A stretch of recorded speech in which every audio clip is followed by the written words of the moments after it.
Welcome to the ITSM Practice Podcast.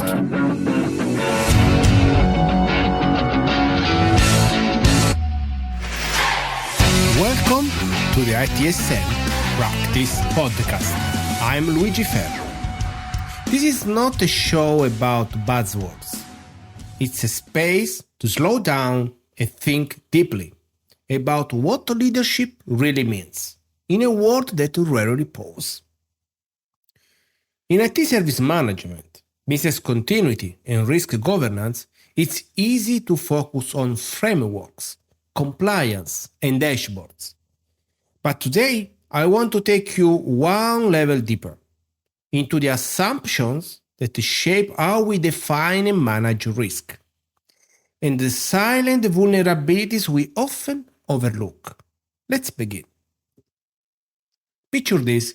It's Monday morning, your systems are stable, your data center is operational, your incident queue is empty.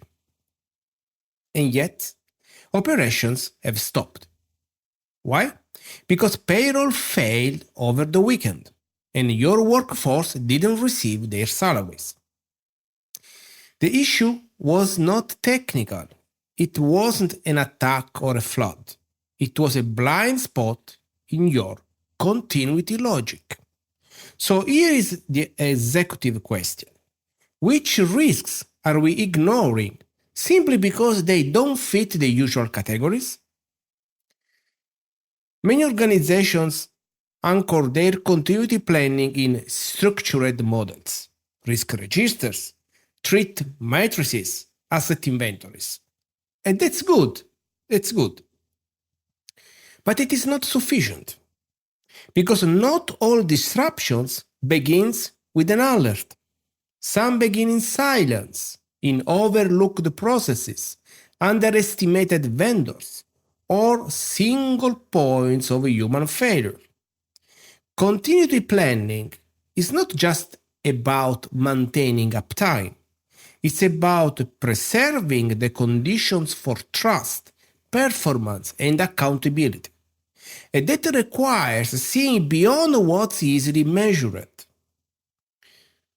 Let's review the three prevailing approaches to risk assessment and continuity planning, each valuable, each incomplete on its own. Threat-based approach. This model asks what external or internal events could disrupt us: natural disasters, cyber attacks, infrastructure failure. It supports scenario planning. It aligns well with the board-level discussions and high-stakes response strategy. But the limitation? It prioritizes the dramatic over the probable. Are we preparing for risk or for headlines? Asset-based approach. This approach centers on what we own or depend on directly: infrastructure, applications, intellectual property, personnel. It aligns well with IT disaster recovery, ISO 27001, and compliance frameworks. It allows for detailed mitigation planning. But here is the caution. It focuses on what is visible and inventoried, often overlooking what is embedded, relational, or distributed. Ask yourself, which asset dependencies are informal, undocumented, or assumed? Process-based approach. This model starts with your critical business functions: payroll, procurement, manufacturing, customer support. It's closely aligned with the business impact analysis. It offers clarity on recovery objectives, RTOs and RPOs. But this model demands discipline because many organizations haven't fully mapped their process dependencies. And the quiet processes, those that always work, are often left unexamined. Ask this. If this process failed, who would feel it first? The answer is rarely IT. It's your customer, or your employee, or your regulator. Let's reframe the role. You are not only protecting systems or auditing controls. You are designing continuity of trust, continuity of execution, continuity of reputation. You are not a gatekeeper. You are an enabler of sustainable performance under stress. That shift in mindset changes everything. Each model introduces its own blind spot. Threat-based models can lead to excessive scenario planning at the expense of daily resilience. Asset-based models often emphasize protection of hardware and miss human-centric failure points. Process-based models require maturity in operational mapping that many organizations haven't yet developed.